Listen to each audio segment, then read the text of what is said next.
মালিক আমার তো 2 দিন ছুটি লাগবে। কেন? আমি আমার বাবার সাথে মাজারে যাব। ও আচ্ছা, এই নাও 500 টাকা ধরো। মাজারে গিয়ে এই 500 টাকা দিয়ে আমার জন্য দোয়া করো যেন আমার গলা এবং হাতটি ঠিক হয়ে যায়। আমি অনেক ডাক্তার এবং কবিরাজকে দেখিয়েছি কিন্তু কোনো কাজ হয়নি। আচ্ছা, আমি মাজারে গিয়ে আপনার জন্য মন থেকে দোয়া করব।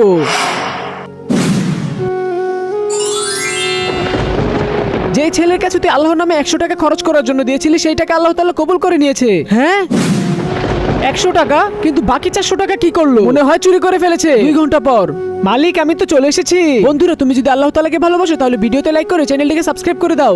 আরে মালিক, আপনি তো ঠিক হয়ে গেছেন। হ্যাঁ, আমি ঠিক হয়ে গিয়েছি। একটু আগে আল্লাহ তাআলার থেকে একজন ফেরেশতা এসেছিল। ফেরেশতা বলেছিল তুমি নাকি আল্লাহর নামে 100 টাকা খরচ করেছিলে, বাকি 400 টাকা তুমি কি করেছো? মালিক ওইটা তো ভাই একটু শুনো, আমার তো অনেক ক্ষুধা লাগতেছে, আমাকে কিছু খেতে দাও। চলো আমার সাথে। 100 টাকা দিয়ে আমি এতিম ছেলেকে খাবার খাইয়ে দেই। 400 টাকা আমি মাজারে দিয়ে দিয়েছিলাম। মালিক একটা জিনিস বুঝলাম, মাজারে কোনো টাকা না দিয়ে আল্লাহর নামে কোনো গরিব মানুষদেরকে খাওয়ানো অনেক ভালো। আমাকে মাফ করো তো, আমি তোমাকে